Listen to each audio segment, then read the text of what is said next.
Find product links below and hundreds more videos on my channel.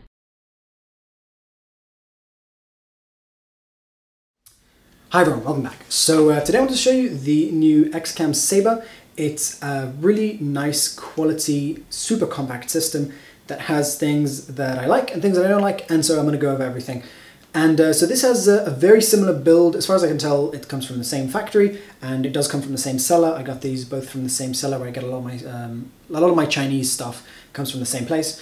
So this is a really nice quality unit. It's much better than the older Xcam units that were built completely different to this. And like I said, like I've posted about in the past, with pretty much any Chinese stabilizer, you will get an improvement by changing the oil in the gimbal to a different oil. So I've posted videos about that and tutorials and whatever, so you can see that. I'll post a link down below.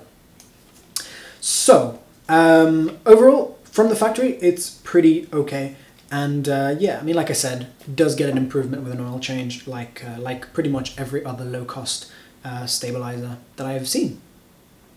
So the top system here is a good quality system, very nice and easy to adjust. We've got we've got a safety release, we've got the forward back adjustment here and the left right adjustment here, very nice and accurate. And then next up we have the gimbal system. It is a little different, but as far as I can tell, made from the same factory and the same materials and whatever. And one thing that I did find with this is that there was some sort of I don't know why, there was maybe some mistake in the manufacturing or the design, but I found that these screws were screwed in a tiny bit too much and that they were hitting something on the inside. So basically you want to unscrew, well, what I did, I cannot say that I completely recommend making changes to this, because if you make changes and you break it or your camera falls to the floor, then I can't be responsible for that. But what I did was I took these little screws, I unscrewed them a tiny bit, put a rubber band around the inside of the screw, just wrapped it around like that, and then tightened it back up, and that just made the screw still fit on tightly, but with a little bit more space, and that basically held this in place perfectly while giving it a little bit more separation. So both these little screws, I did that, and that improved the performance just a tiny bit. And so apart from that, you know, this is, you know, a very, very nice system, and it is the most compact that I know of. The weight is, once you include the weight of the, I don't have all the weights on here, the total that you get is something like that. You get one large weight and then two smaller ones of two different lengths.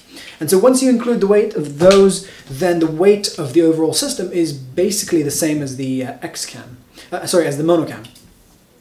The feet system here can fold in like that for travel, and you know, overall that's pretty good, nice and easy to do, and it's a slightly strange locking system. You move this little spinny thing into place to lock it, and then you unscrew it and move this little spinny thing one notch this way in order to fold it. So yeah, I mean, it's a slightly strange system, but it works. So yeah, it's fine. And then we've got an extension here for using it with bigger cameras, and if you want to, you can use this for fine adjustment of the balance. And one thing that's very important is that this thing can also move forward and, well, up and down on the pole, which means that it's adjustable from here, which is, like I said, it's quite an important thing. And one thing that I would have preferred to see here, which I don't know why they use this instead, I guess, you know, like more lightweight and more compact, but I personally prefer a latch system. And specifically here, where we don't have much to grab onto, then a latch system would make it easier to make it really, really tight on the pole. Whereas this one, it's sort of a little bit more, it's a sort of strange to hold it in a good position to get a really good, really strong lock on it. It's still doable, but just slightly strange to hold it like that. And you know, there's just not enough to grab onto on that side in order to, you know, twist that properly.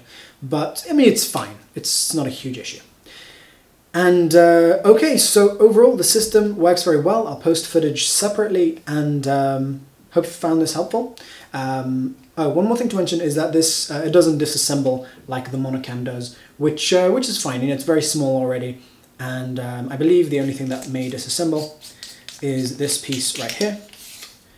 If you wanted to fold it up like that into two pieces, and you know, whatever. So, and then that will. I'm not sure if you're supposed to do that, by the way. I just because I've changed the oil on this, then I remembered that that does come undone. So,